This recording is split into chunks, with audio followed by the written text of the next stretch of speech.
The first snow of winter covered the mountains like a white blanket. High above the frozen valley stood the ancient Castle of Cernogratz, silent beneath dark, storm-filled skies. For centuries, travelers whispered of an old legend. They believed that whenever the last true member of the Senogratz family was about to die, wolves would gather beneath the castle. Most people dismissed it as nothing more than an old fairy tale.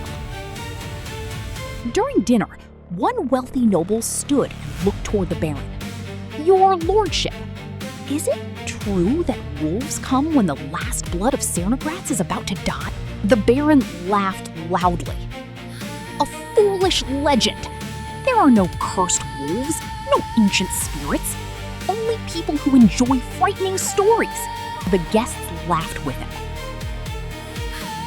Then, a quiet voice broke the silence. "I wouldn't laugh if I were you." Every eye turned toward an elderly servant standing beside the fireplace. Her name was Amalie. She stepped forward with calm dignity.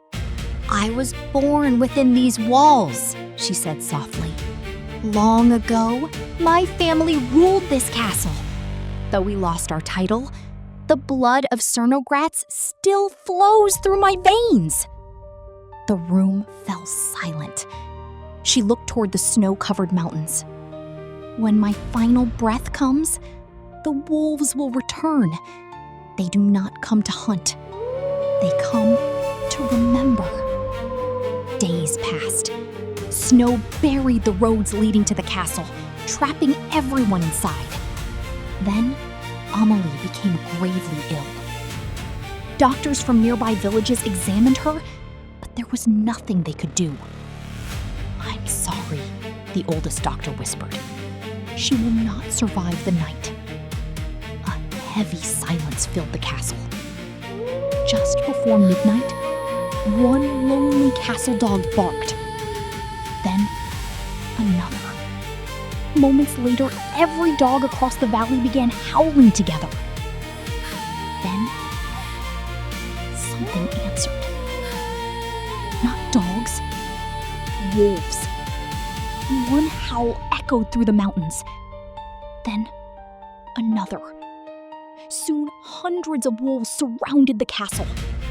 Terrified guests rushed onto the walls. Below them stood an enormous gray wolf, larger than any they had ever seen. It did not growl. It did not attack. It simply stared toward Amalie's window. "Close the gates!" shouted the baron. "Archers, drive them away!" The guards fired a storm of arrows into the darkness. But something impossible happened. Not a single wolf charged. Instead, every wolf slowly sat down together, perfectly still, perfectly silent, as though they were waiting for someone warm. Inside her room, Amalie smiled. "They've come," she whispered. "Not for revenge. They've come to take me home." She closed her eyes peacefully. At that very moment, without anyone touching it, the heavy wooden door slowly opened by itself. A cold beam of moonlight filled the room. Every candle inside the castle suddenly went out. Darkness swallowed every hallway. Outside, every wolf lifted its head toward the moon and released one final haunting howl that echoed across the frozen mountains. Suddenly, an enormous portrait above the fireplace crashed onto the stone floor. Hidden behind it was a secret doorway. The guests entered with burning torches.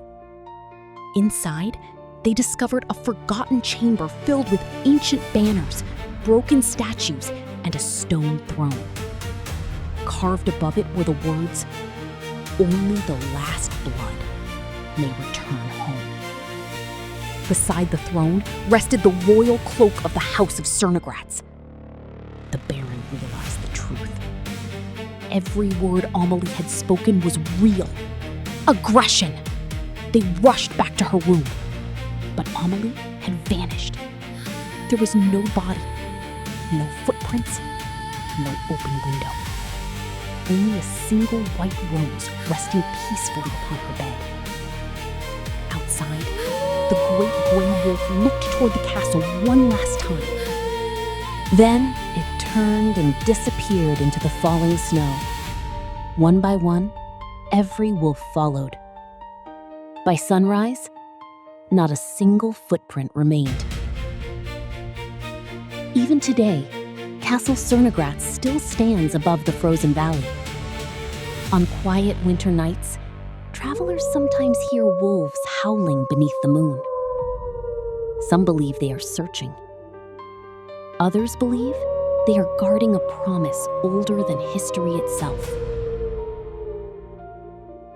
And if you ever visit the castle, listen carefully. Because somewhere beyond the snow, the wolves still remember.